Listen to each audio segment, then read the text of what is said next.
Kecelakaan maut di Unggasan, Kuta Selatan, Badung pada Sabtu 12 Agustus 2023 merenggut nyawa pemuda Ketut Gede Karyana. Korban merupakan putra dari anggota DPRD Provinsi Bali Iwayan Diesel Astawa.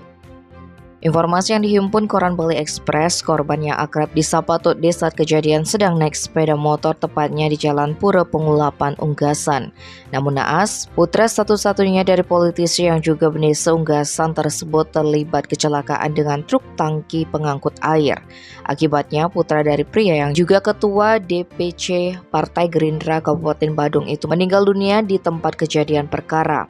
Menurut Kasat Lantas Polres Denpasar, Kompol Niputu Utariani, kecelakaan itu diduga bermula ketika korban hendak menyalip saat melintas di Jalan Pura Pengulapan, Unggasan, Kuta Selatan, Badung, sekitar pukul 16.30. Namun terjadi senggolan yang menyebabkannya terjatuh ke kolong truk tersebut, hingga akhirnya Tut D itu terlindas. Akibatnya remaja itu meninggal dunia di tempat. Sopir truk langsung meninggalkan lokasi kejadian usai insiden tragis itu, namun setelah itu sopir truk tersebut menyerahkan diri ke Polsek Kuta Selatan. Dikabarkan ada massa yang mendatangi Polsek, sehingga sopir truk diamankan ke Polresta Denpasar guna proses lebih lanjut oleh Unit Penegak Hukum Satuan Lalu Lintas. Sementara itu jenazah Tut D dibawa ke salah satu rumah sakit di Jimbaran. Untuk selanjutnya sopir truk menjalani pemeriksaan polisi.